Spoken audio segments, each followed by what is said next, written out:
Welcome. It has just gone 7 p.m. Eastern Standard Time, Wednesday the 14th of June, and you are watching episode 90 of Regional Wrap. Regional Wrap, providing an insight on the issues affecting regional Australia and giving a voice to regional residents. My name is Bill Bates, and joining me on this episode, our high housing crisis, the Nimby factor, is my guest, Natalie Rayment. Natalie is a registered town planner with over 30 years' experience practicing in Australia. She is the executive director of Walter Consulting Group, planning expert to the court, and a regular speaker on urban policy matters. Natalie is co-chair of the board of Walter's Consulting Group, a planning and survey and design environment practice with offices in Brisbane, Sunshine Coast and the Gold Coast, providing consultancy services to the government, development industry, infrastructure providers and community members on a diverse range of projects and policies. Natalie has a keen interest in sustainable, affordable and inclusive housing. Her passion for planning and how it impacts on quality of life in our cities and regions led her to be co-founder of YIMBY Queensland in 2016, a not-for-profit public interest organisation saying yes, in my backyard, to good development that makes for better living. As a part of an international YIMBY network, Natalie collaborates with a range of colleagues working together towards a common goal of housing for all. In 2019, Natalie joined the inaugural board of Bed Down and was the board chair prior to the merger with In Community in 2022. Natalie is also a member of the management committee Fuse Shelter from 2019 to 2022. Currently, Natalie is a member of the Property Council of Australia's Committee for Cities, a member of Queensland Government's Housing Supply Expert Panel, and the Moreton Bay Infill Housing Panel. Welcome, Natalie. How do you do it all? Thank you very much. Very nice introduction. Thanks, Bill. It's busy times and yeah, really important times. Okay, I suppose we should start off a little bit about your personal background. Can you sort of fill us in on your misspent youth maybe and your education and how you got into town planning? I do know a few people who were town planners, and it's something that seems to, if one person's in it, at least someone in the family in the next generation seems to gravitate towards it as well. Is that the case in your instance? Definitely not for me, but I've certainly seen that pattern emerging of late. There's certainly a lot of families in the business, but for me, I can't even say that I knew what a town planner was when I went to school, and it was by chance that I fell into planning. I knew that I was interested in design and I was interested in cities and the way that we live in spaces, and so I actually wanted to be an interior designer. Then I wanted to be a landscape architect, and just luckily enough, the course that I chose had the same first year as the planning degree. So I was able to shift into planning during my university days once I heard what a planner was. I think sometimes there's a lot of advantage in those first year courses that allow you to splinter out to various different fields. It doesn't matter if you start in science or that. You're not really specialising until you get to the second year. They are very beneficial, those general purpose first year courses. It was fantastic. It was with the architects as well and industrial designers, and we're all at the end of the day working together on projects, working in the built environment. So it made sense that we were all sharing a same first year, but it also shed a bit of light on what that career path might be. And town planning seemed to match my interests the most, that's for sure. Love traveling, love different cities, different regions, and it makes basically every time you go on holiday something that's really interesting just to see a different place. You go to exotic places and that, and you pick them apart because they haven't got their building structures right or their densities right. That's it. And you see these, great ideas as well, and just cities and towns and places doing things differently. So yeah, fascinating career. Love that choice. And so yeah, just went straight into that from university days. I've spent, I think you put it in the showing my age in your bio for me, but it is almost. You gave it to us. I did, yes.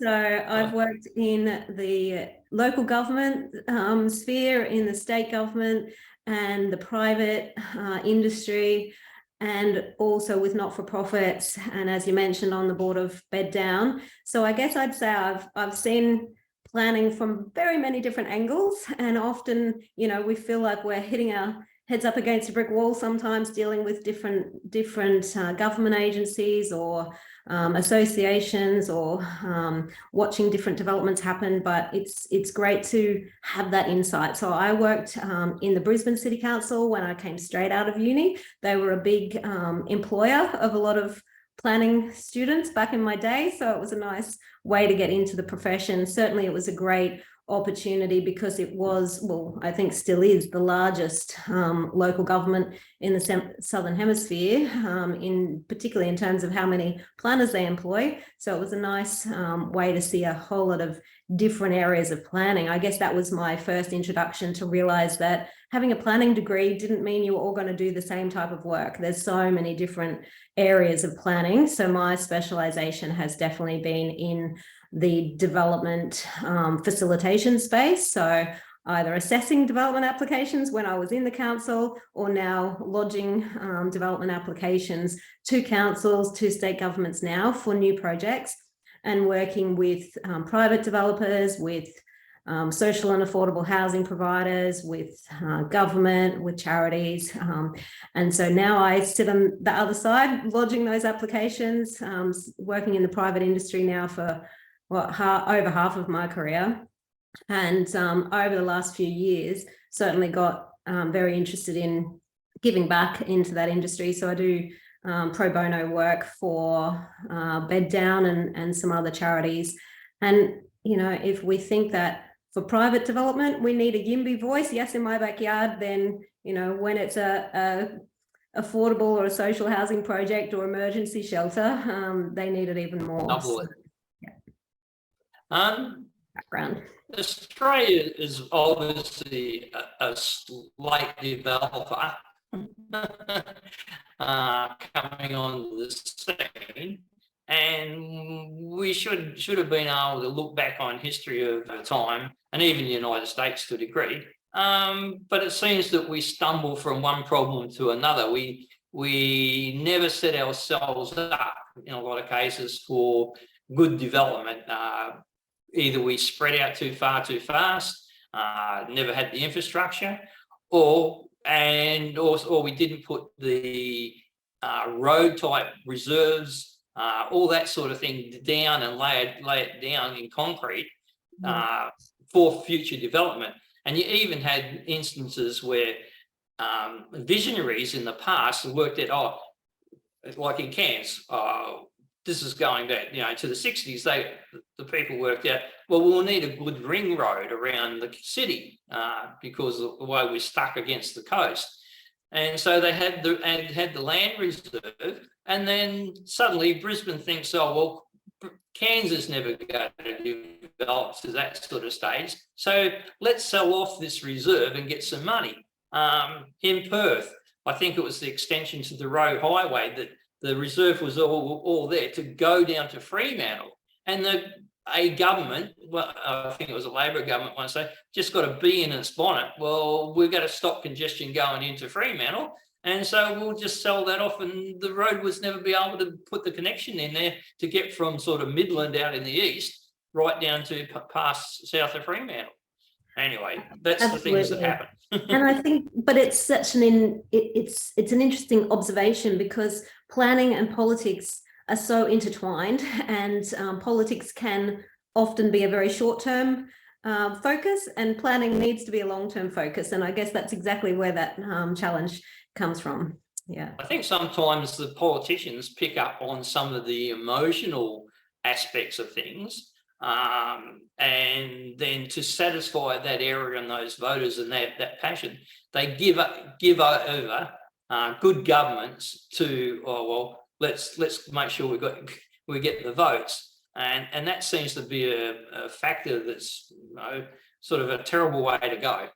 And it's absolutely the topic of the day. So that's absolutely that NIMBY, not in my backyard mindset. It's often the vocal minority, but it's that really loud vocal, let's say no to any new development or infrastructure. And that's a very loud voice, and that influences decisions, unfortunately. So that's the very topic tonight.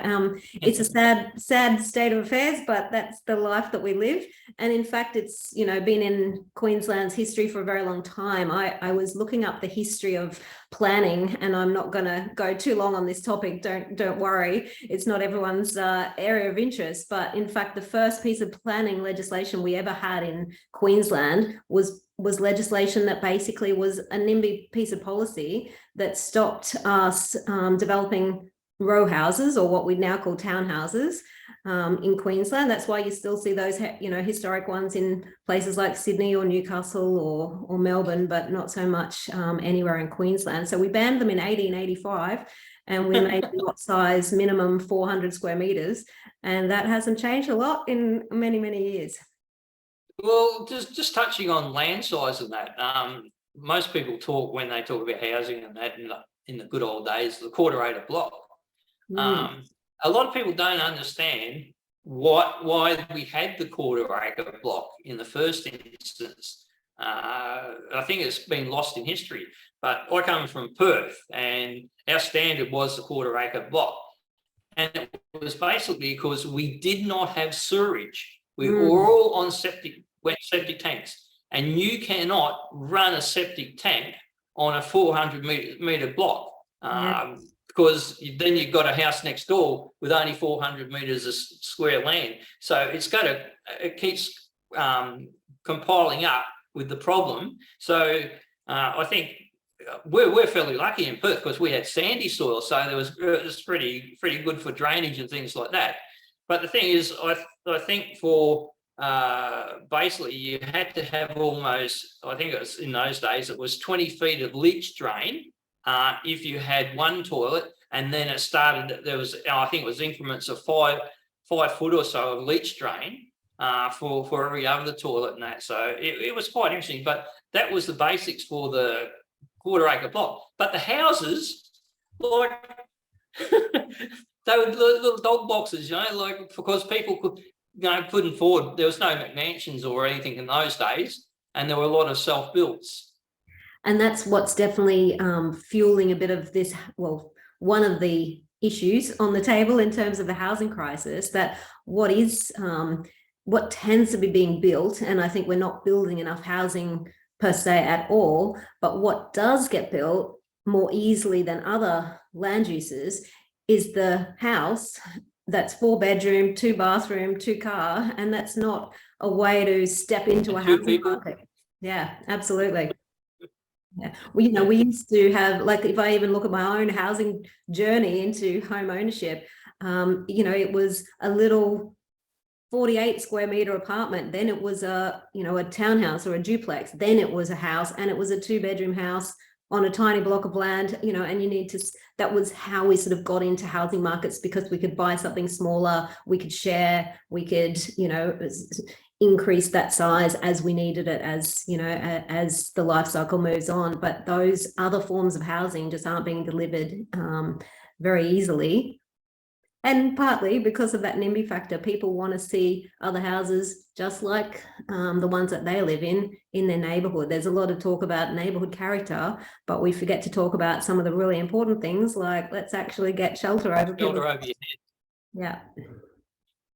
One of the things that advances, of course, was when sewage came in, all the septic tanks went, and now you had all these little small houses on a big block of land. And so Infill came in. So do you want to touch on Infill at the moment and some of the problems there? Because in some places, like I lived in Melbourne before moving up to Cairns, and if you had a substantial block and the small house, people would be knocking on your door saying, do you want a house built in the back? We'll fund it and give you X number of dollars. And you wouldn't, basically wouldn't have to chase them down. They would be chasing you down. Yes. So I guess in simple terms, we tend, as planning jargon, call infill development or greenfield development. So greenfield is opening up new areas for development, often, in larger parcels being broken up into new master plan communities. But then what is infill development is really filling in some of those underutilized spaces that we have in our cities and towns and regions. And so the infill housing might be anything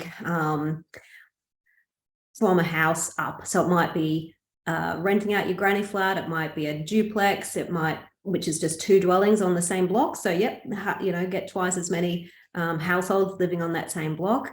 If you're on a corner, you might be able to get a triplex. So we call them the plexes. You might get 3 on a block or 4. They're usually attached. Then you go up into an apartment, might be a low-rise apartment, a medium-rise, or, in larger cities and towns, high-rise.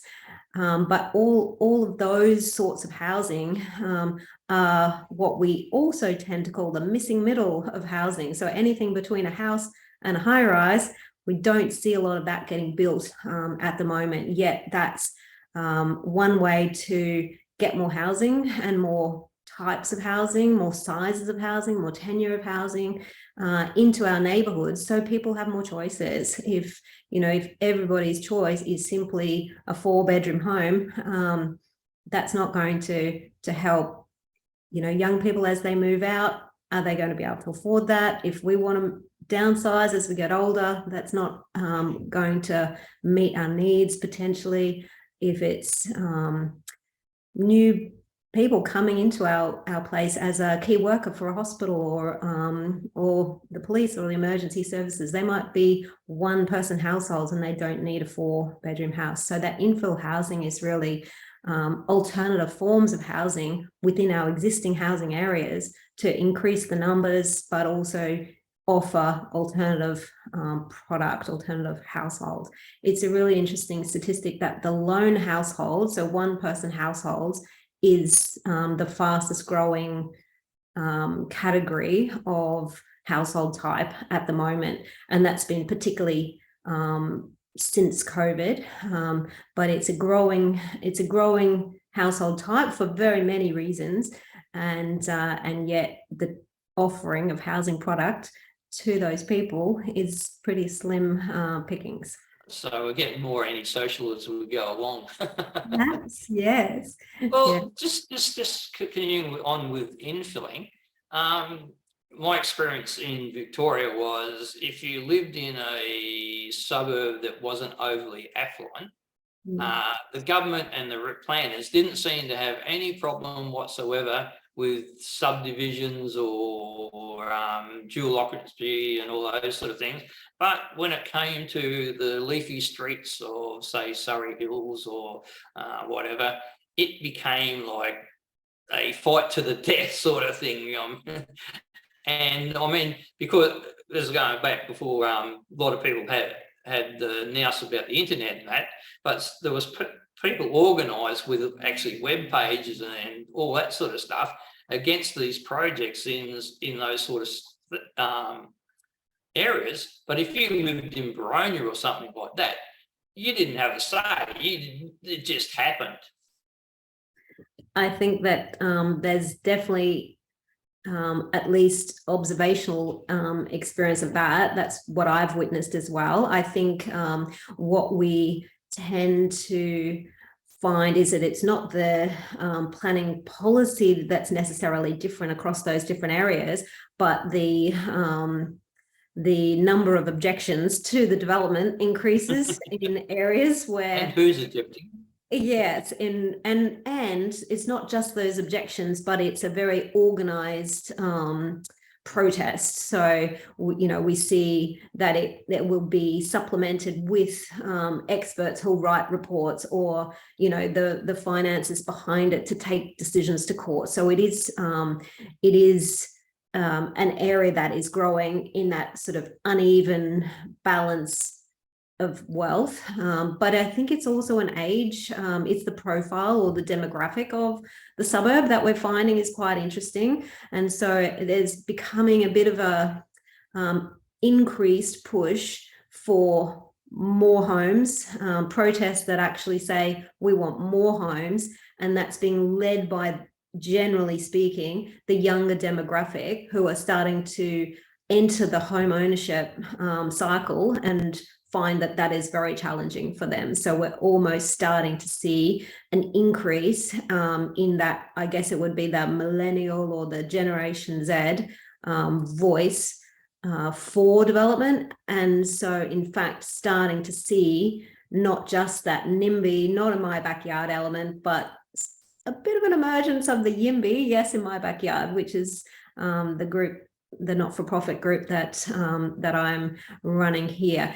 And it's not just in Queensland, it's a worldwide phenomenon, as I think you said in your introduction. So this is something that that we're trying to increase the conversation about in Queensland, to say, you know, there's another way to look at development, and we should be encouraging people to think more openly and raise their voice if they actually want more housing or different types of housing or different activities. And that is something that really started over in San Francisco when they were having a housing crisis. Well, I'm sure they're still having a housing crisis, but when their housing crisis emerged into the mainstream, like we've witnessed in the last few years here, this was very much mainstream, you know, 10 years ago in San Francisco. And so they really spearheaded this YIMBY movement. And it was a key worker, a teacher at one of the schools in San Francisco, and she was walking to the train where she had to commute to another city, to Oakland, to live, even though she worked in San Francisco, because the prices of rental accommodation in San Francisco was so expensive. And on her journey home, she would walk past City Hall and then realize that people were protesting about new housing developments, saying we don't want them. And so she turned up with her, you know, her friends with the placards, and they were saying, you know, we're protesting the protesters, we want more housing. And, you know, that got picked up by New York Times, and it spread, and that was the beginning of a movement. Now, 10 years later, we're starting to see it pop up all across America, but also in the UK, in Sweden, in many cities in Europe, in New Zealand, and in Australia. And it's quite fascinating that if you Google the term housing protest now, and you have your international you know, not just an Australian filter on, but international images, you'll actually see a lot of people out there protesting for more houses. So interesting stuff. Okay, I'll just show a slide now. This is Baronia in Victoria, and you can see where there's starting to be infills on a lot of blocks. But the issue, and you see, you can see the size of the small houses in some of the instances, and the land around it. So you can see the case for infill or adding to duplexes and things like that. But one of the problems is, if you sort of double the population in some areas and the infrastructure and the roads infrastructure is the same, or it doesn't somehow or can't be manipulated a bit, it adds to congestion problems. So there is some issues in regards to just infilling for the sake of infilling without getting the other measures right. In Perth, in Beckenham, where my sister lives, they're in a similar situation where it was all single houses on quarter-acre blocks, and then all of a sudden you started to get a three-story, I think it was 42 units development in a side street. Now, that side street fills onto a main carriageway, and all right, it was always a matter of running the gauntlet to get onto that road before, but all of a sudden with 51 more units in that street, 51 more cars, it became a nightmare. So how do you address those sort of things as you put in place, yes, we want to infill, but what are the other things that we've got to get in place in the meantime? Really good point. And in fact, that's the number one objection. So, sorry, neighbourhood character and traffic congestion and parking are the three top issues raised in objections to projects. So they're real issues, and I think that's a very important point. That when I say YIMBY, yes in my backyard, I think it's a really important part of the conversation to say that yes, obviously it's a play on words. The acronym is a play on words, not in my backyard versus yes in my backyard, but it's never really intended to be adversarial. It's really about bringing a YIMBY mindset when you're looking at new development to see if you can get to yes. So what does it need to be good development and therefore a good development outcome? And that, of course, needs to be properly looked at in terms of the impact on the road network and the number of car parking spaces that might need to be put in place. But what I have found working in the industry for so long is that many streets and roads have capacity. So there will be traffic engineers that will prepare assessments, traffic impact assessments about new projects. And while there'll be potentially recommendations for improvements like intersection upgrades or in certain places road widenings, generally speaking, in terms of a 1 into 2 subdivision or an extra increasing the density from 1 to 2 or 3 dwellings on a block, if it's zoned for that, then the council will have done a traffic assessment, and also they will have planned future upgrades. So it's quite rare in my experience that a project will fall over because of traffic issues. But that's not to say that the traffic infrastructure doesn't have to continue to be improved. I think that there's also this really important interrelationship between infill housing and public transport, and that might be much more challenging in smaller towns than bigger cities. I appreciate that. But if we have a good transport network, then that's really going to be the great locations to have more infill development. So there might be good locations for infill, and there might be areas where there does need to be capital investment of the local authority if they're going to open up the door to new development and density. But those decisions should be based on real issues and not, I guess, the squeaky wheel or those wealthy neighbourhoods that can put more effort into those arguments, I think. Every new development also attracts an infrastructure charge. So there is a payment. So say you were turning your one house into 2 houses, that's every council is going to be slightly different, but that's generally around about $25,000 per extra dwelling that's going to go back into the capital works budget of the local authority per dwelling. So that's sort of the calculation that they've made, and then all of that money goes into planned infrastructure upgrades. Okay. The other thing is public transport. In the instance of my sister in Beckenham, where they built the apartments was only, you'd have to make a real effort and walk 200 metres to the train station. But even in Melbourne and Perth, and you catch a train, and so much time you go along in a train journey, and you've got vacant land either side of the tracks. Absolutely. Or old industrial land that's not even used anymore, or at the end of its life. I don't understand why there isn't a strong policy shift in regards to, all right, for the first 50 metres from every train line, you can have high density, high rise, because what we want you to do is get on that train and go to wherever you want. But it still doesn't seem to, I don't know, for some reason, it just hasn't happened. But it's a no-brainer.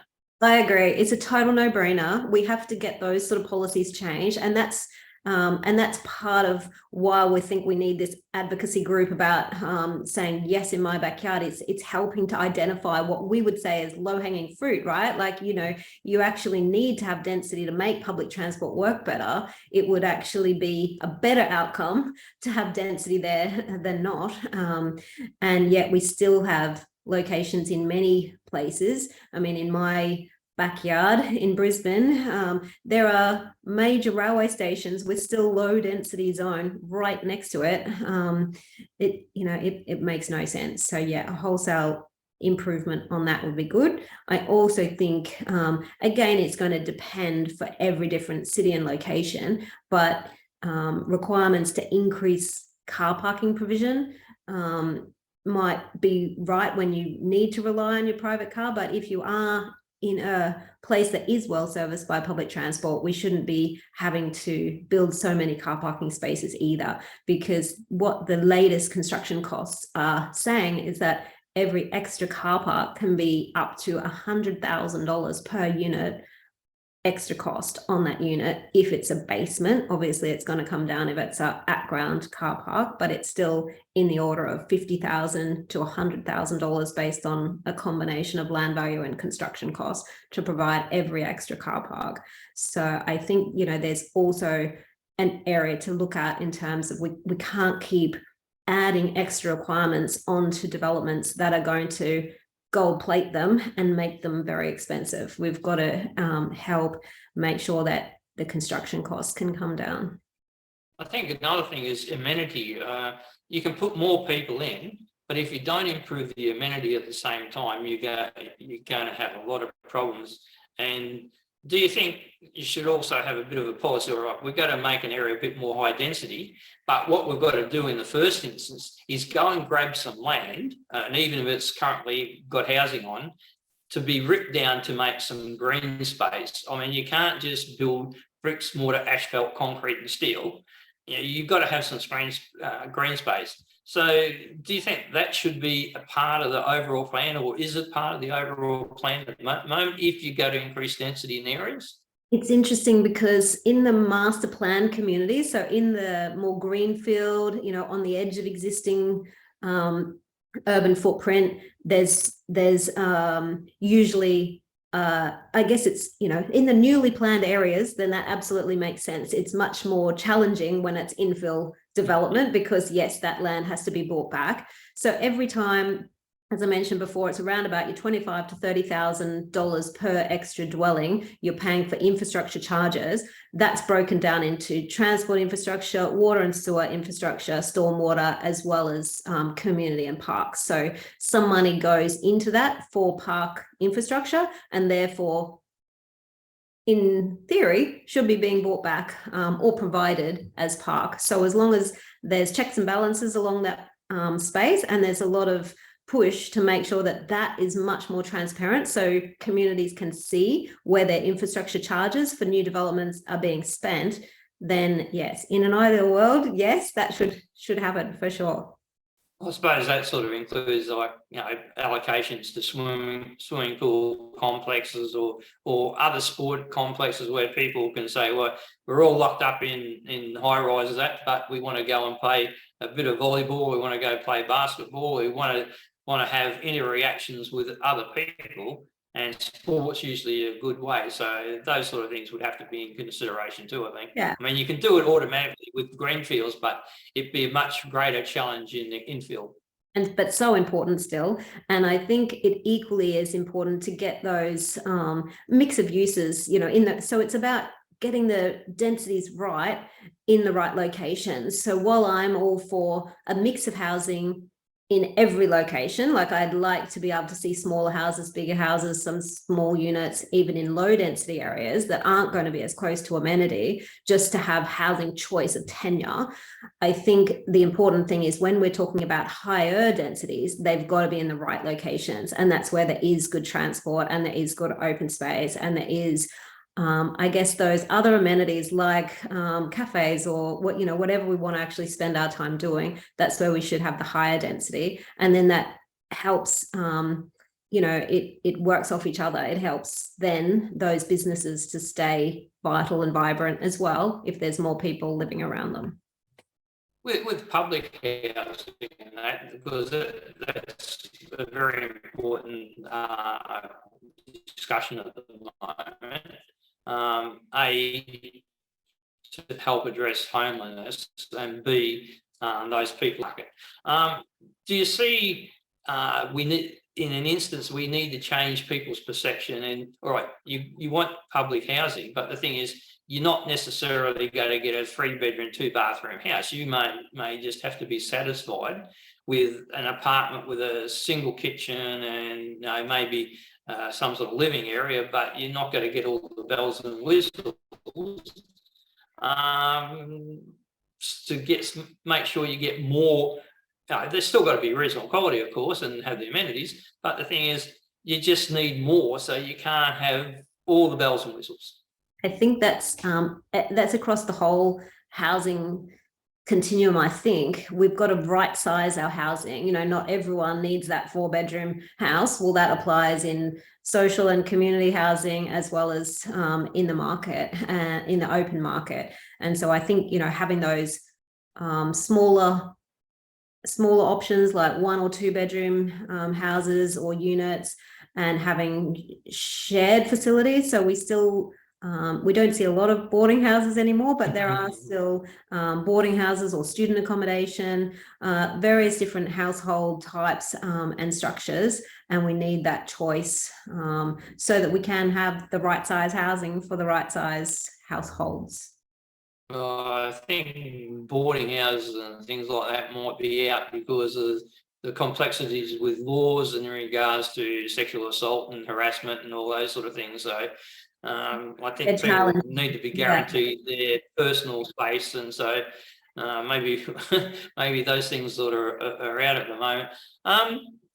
But just the last topic with the infill, what sort of percentage of buildings would be infill? So the infill targets are increasing in a lot of different locations, but they're going to be different everywhere. I guess it's become quite clear that servicing, so laying out infrastructure for greenfield, is about, as a general figure, 4 times more expensive for greenfield as it is for infill. So I think wherever that mix is going to land in every different city and town and region, it's going to be a combination of where there's land available that's not constrained, where there's land already planned and already zoned, and how expensive it is going to be to deliver infrastructure will impact the sequencing or the timing of that. So every in Queensland anyway, every planning scheme would have a structure based on a target for infill housing and a target for greenfield housing, and that's going to be different everywhere, but generally across the board it seems to be increasing in that infill space for that very reason, and that we, I guess, adopt the principle in planning as a good planning principle that we can't continue to sprawl. That's one of, I guess, we still want growth in the right locations, but we can't just endlessly sprawl, because that's very expensive to service and it gets us all in our cars driving everywhere. So the infill targets are increasing. Yeah. Just touching on homeless, it's, I don't know, we've always had homeless, we've always had vagrants, but post-COVID, I don't know what's happened. I can't, it's pretty hard to get a fathom on why we suddenly exploded after COVID. Although I do have a bit of an idea in Perth and that in regards to the number of people who came home, expats who came home and took up the houses they'd been renting out, their own, and occupied them. And they're still there. They're not going back to Thailand. They're not going back to the Philippines where they used to live, or where they had bars or things like that. And that's they're a fair group of males, and they're still in their own homes. Other expats came home because of work and things like that, and still some are shifted back offshore and that. But we're seeing must have got in a situation where people came back, took over the old houses, and those things are not more available for rental, and everything's just sort of compiled as time goes by with that problem. We've ended up in a situation where we haven't built any more supply. We've only caught up with the increase in demand. So we haven't built more.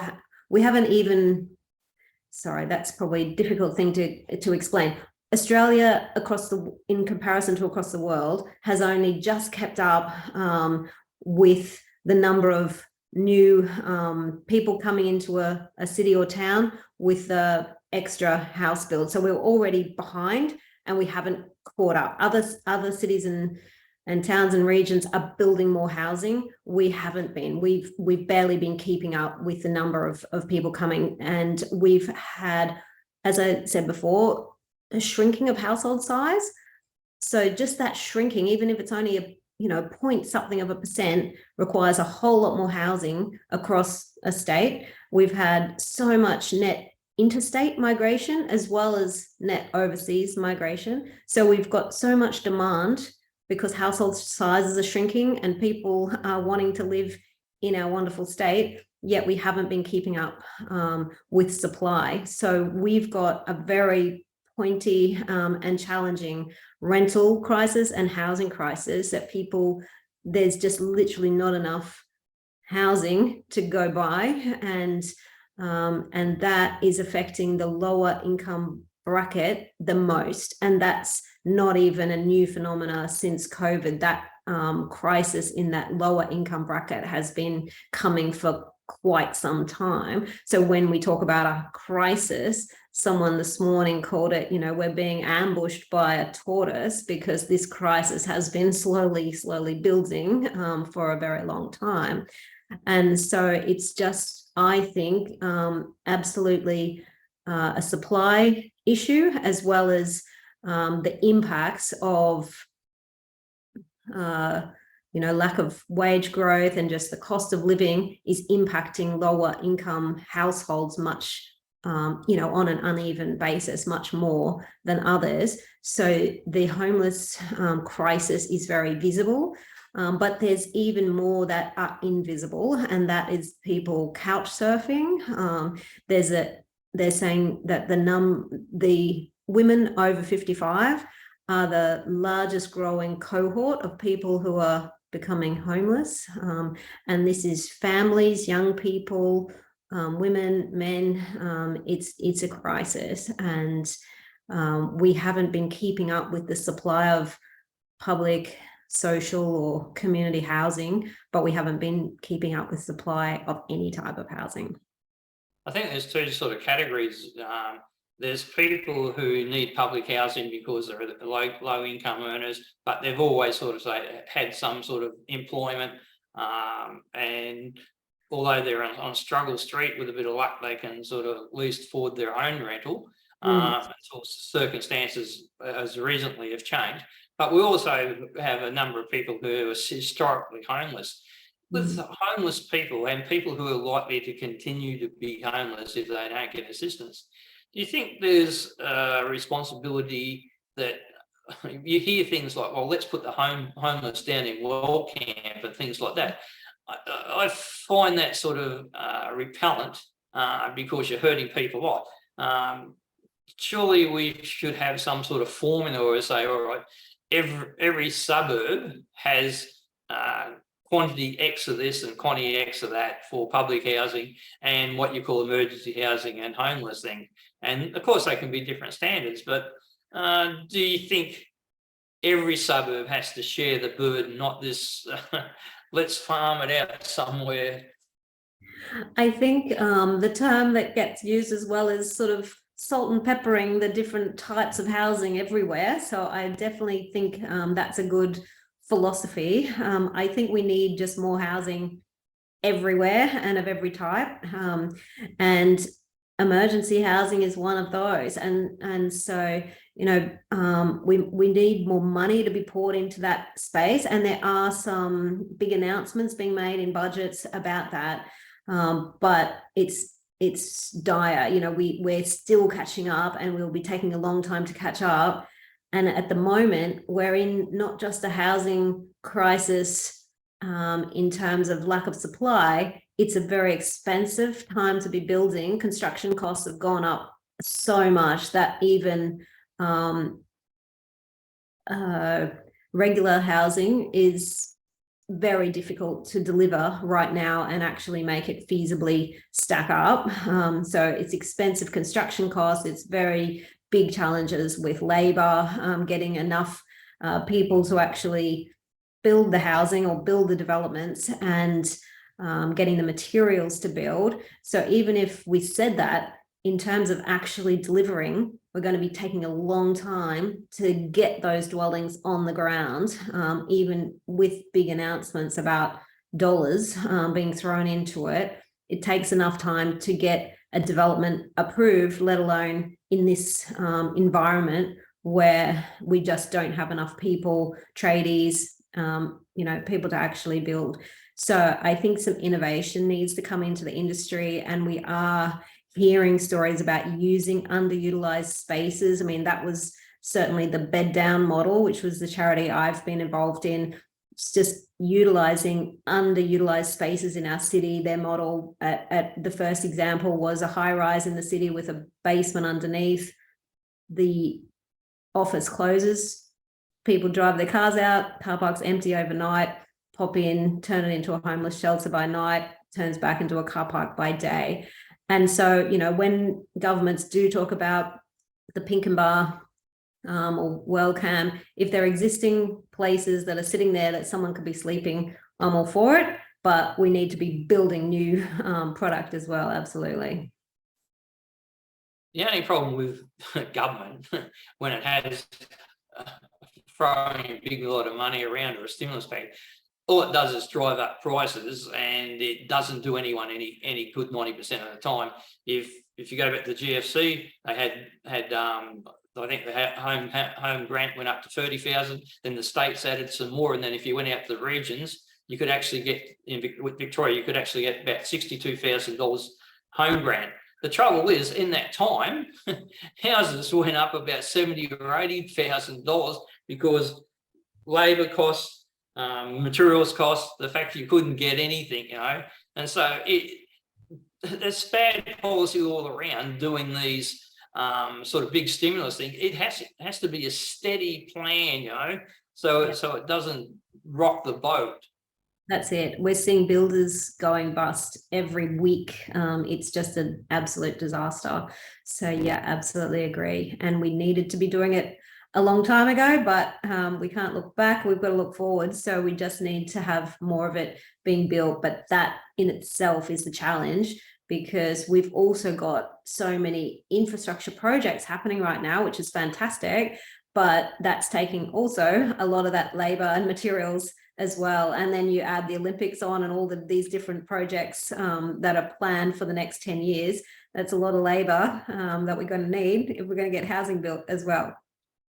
Well, we're sort of moving through the time, but so if we just move over to greenfield sites, that's another area of interest, and actually also upscaling areas is also a big thing. If I can just show a screen. This is a typical housing development these days. This is in Melton, and no disrespect to people the way they live, but when you open your back door and you hit your back fence, and you open your side door and you hit your side fences, I think you might as well be living in a box, you know. and the heat island effect of these sort of developments, without a lot of green space around, I think is a issue, and we probably need to look at things differently and maybe start on one level. It's bad, but I don't think that's any improvement at the moment. Yes, we're building 4-bedroom, 2-bathroom, 2-car homes on increasingly smaller blocks, and where's the green space in that, as you say, and it's creating heat islands. So we've got to really think about how we can live differently. I mean, that's in effect the Australian dream, the single family dwelling or the house. Sure enough, it's no longer on the quarter-acre block, but that's what we've ended up with. But if we look at great cities and places around the world, even if we looked at that and said, let's get another house on top of each one of those, but have half the footprint, you could get the same number of dwellings and half the footprint if you went up one story. What's wrong with that? So we've got to think about ways that we can live differently and get outcomes that we actually all want to see. The other thing is too, by building up, we also get that density, that critical mass that allows for infrastructure. We're in Cairns, and we've got a lot of beach suburbs because we're stuck between the coast and the hills. So we've got this probably 35 kilometres from Palm Cove down to Gordon Vale sort of thing to build. We've got towns, little hamlets, I'd call them, Machin's Beach and Palm Cove and all those sort of places, and they just don't want to see any increase in heights of building. But the same people who say no to that are the same people who are sort of demanding, well, we should have light rail. Well, you can't have a light rail unless it's viable, and it's only viable if you've got a number of people. How do you educate people in regards to, you can't ask for this and not expect that? I think that's absolutely the issue. It's very the conversation that has been had with people in the community has tended to be very one-dimensional. It's like a squeaky wheel that gets talked about and complained about, and that's an objection, or it's a complaint, we're not building enough infrastructure, or we don't want to see this type of development. But what we need to do is broaden that conversation into, if we're saying no to this, what by default are we saying yes to? And that's helping people to connect the dots. So I find it fascinating. It's almost a different argument, but on Palm Beach, for example, on the Gold Coast, the residents there are in the Palm Beach is an area that's in the 3rd stage of the light rail project. So there's been light rail already in the northern parts of the Gold Coast, and with the light rail has come a freeing up of the planning rules to allow more density. And so now that the 3rd stage is ready, and I see the funding just came through in the budget last night, that community doesn't want the light rail because they don't want the density. And there's this fabulous image of a house that has a no light rail in Palmy sign, and then it has right next to it climate action now. It's like we've got to start helping people to connect the dots. If you want one thing, what if you say no to light rail, or if you say no to more housing in our existing footprint, what are you saying yes to? We're saying yes to sprawl, we're saying yes to traffic congestion, we're saying yes to more reliance on private vehicles. So I think that connection and also I guess just a more intelligent conversation than we've probably had in the past about housing. Like, people are intelligent. We have to help them to understand those planning and housing and infrastructure decisions are complex things, and they do involve trade-offs, and we've got to start discussing those trade-offs and those consequences and helping people to relay them back to what they really do value, rather than, I guess, that sort of spiral to the bottom of just, oh, it's the greedy developer, let's, you know, not allow any more developers. You know, it's a much broader conversation than that. It's actually about how we want to live. What type of environment do we want to leave our kids? Not only that, is like with cans, a lot of people have come up here over the years. Some people, you know, came up 30 years ago, and they came up here to get away from the rat race of Sydney and Melbourne and that. They've got here and they've gone to Holloway's Beach or Palm Cove or Machin's Beach or Yorkie's Knob, and it's all very villagey type thing. And they want it to stay the same way. But most of I'm not originally from Cairns, but I see the point of people who are born and bred here and had multi-generations. They want to see their town grow. They want to see industry. They want to see opportunities for their kids, such that, you know, it's not just tourist job, bar jobs and hospitality industries. It's something meaningful in engineering and planning and all that sort of stuff, or science. Instead of having to run away to, although they can get a uni course here now, but JCU, well, it depends what you place on that. It's no University of Queensland, but you have to send your kids away for a decent education, or if they want, or good at sport, a good team, or a good job in the future.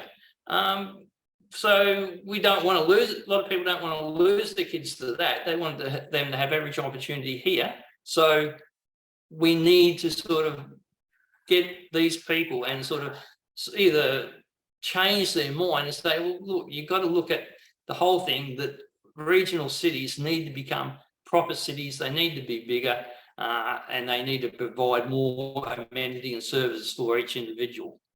I think that's that conversation, that it's about the future. We've got to look past, you know, the impact of, I guess, a year of construction or whatever the issue is. We've got to look past the self-interest, and we've got to look past the temporary nuisance and look at what future we want. And I think in doing that, we've got to realize that the futures that we're planning for, we've got to actually be also talking to the young people, the students, you know, people that can see what their future might be in these towns and cities in the next 15, 20 years. What do they want to see? I think it's you know, a diversity of voices perhaps in the conversation is what we need, and helping people to see that we're not planning for today, we're planning for the future. I think the other thing is we also need to go back to the situation where we've got good incremental steps for people as they move through life, where they can get a accommodation that suits them for that period and then move on.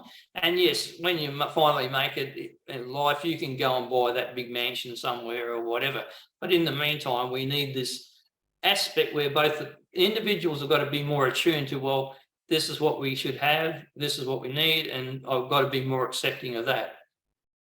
It's that it's thinking beyond the self into even just the family. So if, you know, if it helps people to think about, you know, how do they imagine their children might live, or how do they want to live as they get older?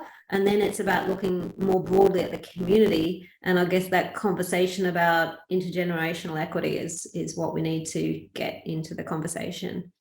Yeah.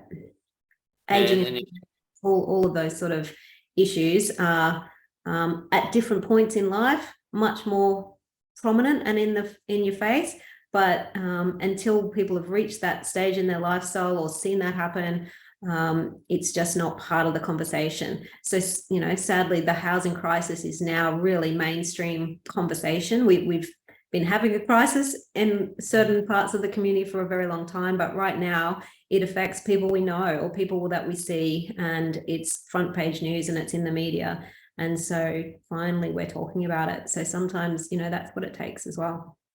The other thing is too, most of the local governments in the areas always look towards, they want to grow bigger and improve things and have development and have a greater population, but it seems sometime out of step with some locals. But do we need to get, or what we say, the migrants who have come up in the last 20 years, do we need to sort of tell those migrants, well, if you want that lifestyle to continue, you need to move further out, further away into the bush or something?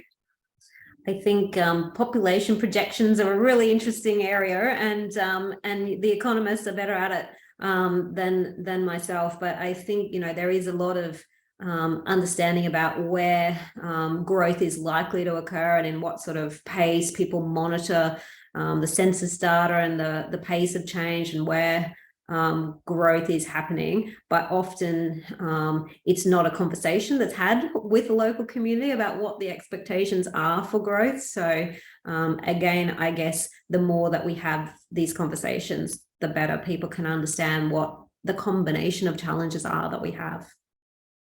Okay, we've gone over the hour now. Is there anything you'd like to sort of finish up on in regards to the topics and your special interests and how you're going to achieve your goals? Well, I just always encourage everyone to have this conversation. So I guess I would say, if you share any of the values of YIMBY, Yes in My Backyard, if you can relate to any of that, whether it's a climate passion or homelessness or just a housing crisis or the livability of your town, and you want to see development, then shout it from the rooftops. But if you don't want to do that, even if it's just a backyard barbecue conversation, but it's all too often negative about development, and we need to change that conversation to be positive. So if one person changes that conversation today, then I'm happy. Thanks. Okay, then, Natalie. Look, thanks to you very much for your time. If you could stay on the line for a few minutes, I'll introduce next week's show. Thanks. Thanks very much. If you enjoyed tonight's show, please like and share and subscribe to our Facebook page and subscribe to our YouTube channel.